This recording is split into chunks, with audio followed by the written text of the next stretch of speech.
Hello, everybody. Welcome to the Scumdogs Kennel. I'm your host, Chris Williams, and in today's Cryptid Corner mini episode, I have a couple of sternly bizarre stories from the United Kingdom.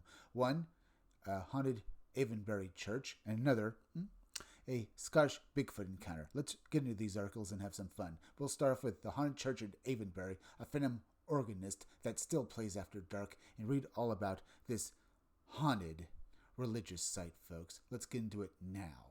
A long-forgotten newspaper report from 1919 reveals chilling stories from a secluded English village where a phantom organist is said to fill a locked Norman church with music. Eyewitness accounts of groans, glowing lights, and a centuries-old curse hint at a mystery that remains unsolved and continues to haunt Avenbury to this day. The Grand Rapids Tribune, Grand Rapids, Wisconsin, 27th November 1919. Curious sights and sounds frighten people in an English village. Vicar hears music.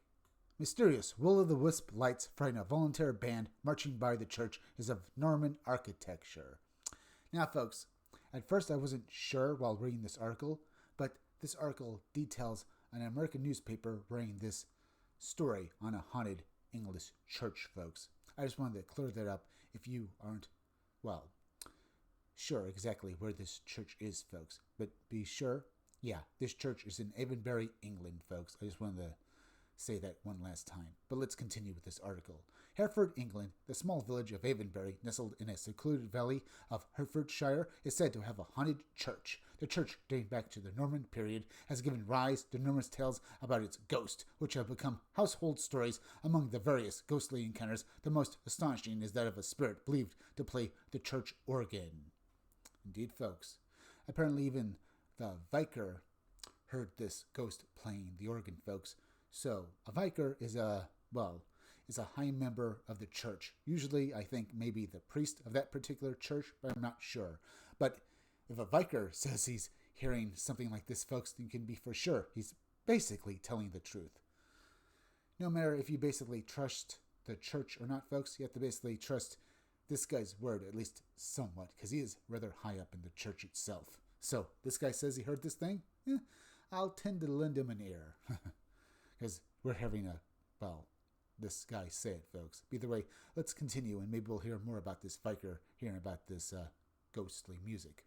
I have heard the ghost play twice myself, said the Reverend Archer Shepherd, the vicar. Neighbors brought this occurrence to my attention first. They heard the music while walking by the church one afternoon and thought it was my organist practicing. However, they soon discovered that the church was locked. The first time I heard the ghostly playing, I was gardening. I assumed the woman who cleans the church had allowed the child to use the organ, so I went to investigate. The music stopped when I was at a few yards away. And upon checking, I found the building was locked and empty. This ghost existed in Avenbury before Mr. Shepherd became vicar, said Colonel Purser of Bromyard. I told him the story, but he didn't believe it until he heard the music for himself. My children and I have heard it, and it sounds like a voluntary. Once, when my children were in the church, they heard a groan. They rushed into the chancel where the sound seemed to originate, but there was nothing there.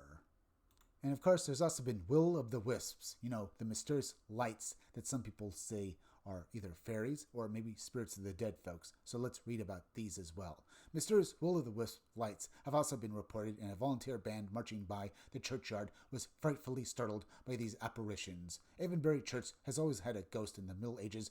A certain Nicholas Vaughan burned down the palace of the Bishop of Hereford. 12 clergymen managed to lay his ghost using 12 candles. A small piece of the 12th candle was burned, and the remaining candle was placed in a silver casket under a stone that stands 10 yards above the church footbridge over the river Frome. They cast a spell on the ghost, prohibiting it from returning until the candle had burned out and the casket was transported to the Red Sea.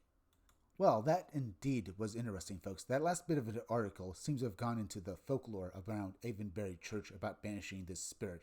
In this story, folks, they mention using a magic spell, which is odd, because usually the church will have nothing to do with magic at any level. The closest they will admit to magic is the exorcism they perform on various possessed people, folks, which is said to have been based on an exorcism spell from, long ago. At least that's as I understand it, folks.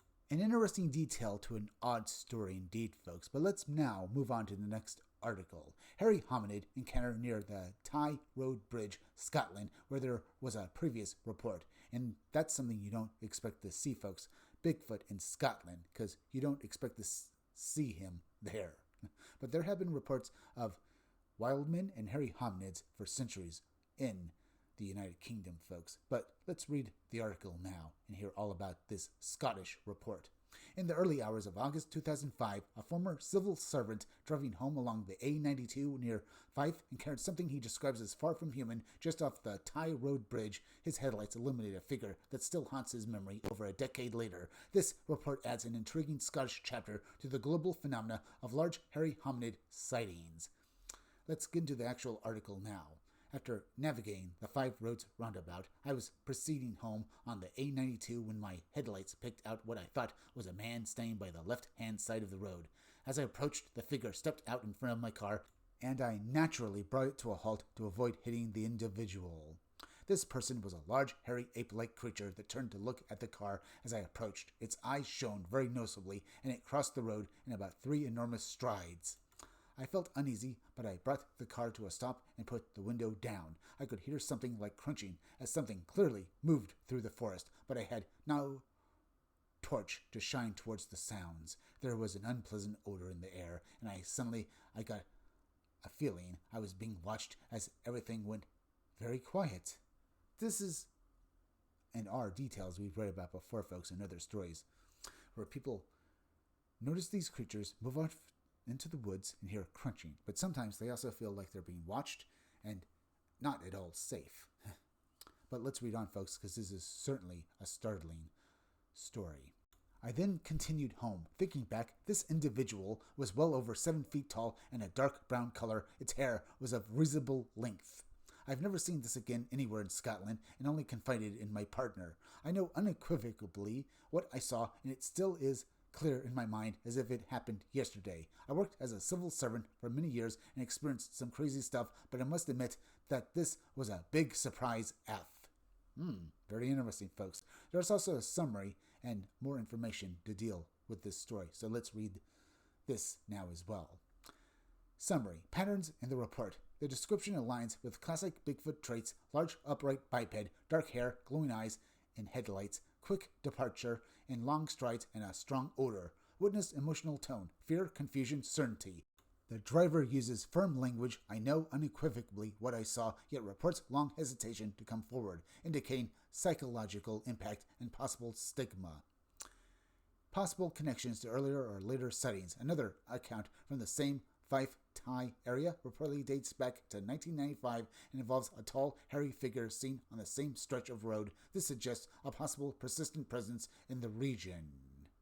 Then we have theories on origin. Cryptid hypothesis: a relict, giant hominid, or unknown primate in the Scottish woodlands, possibly isolated populations. Then we have the ultra-terrestrial interdimensional hypothesis. The silent watch-and-go behavior, odd odor, and sudden ambient stillness lend themselves to a more exotic theories, perhaps a being that phases in and out of perception. Then there's the misidentification, physiological model. Although less likely given the detailed description and witness credibility, factors such as fatigue, early hours, visual conditions, and expectations could play a role. Maybe there was a misidentification of some other creature, folks. Maybe. Then implications for the area. The wooded margin along the A92 near the Tye Road Bridge could serve as a micro-habitat. The fact that one sighting occurred in daylight in the earlier 1995 case raises interest in the corridor as a repeat zone. It warrants targeted field investigation, local witness conveying. Indeed, folks, it probably does. Either way, certainly an interesting article with Bigfoot in Scotland. Do you think that such entities like ghosts and Bigfoot exist in the United Kingdom, folks? Perhaps. Either way, we're at the end, so please go subscribe to my YouTube channel. Read comics, they're bad for you. You can use the YouTube link down below in the descriptions of the chat to go subscribe to me. Now, hit that like button for me. Make sure you're still subscribed. Leave some comments down below. Hit that bell for notifications, folks. Make sure at the part of the bell they'll give you all future notifications, and please share this video out. I'm Chris Williams from the Scumdogs Kennel. Thank you all for joining me. I'll be back again tomorrow with another great video, so be sure to come back again then. Till next time, folks, I'll see you all again soon.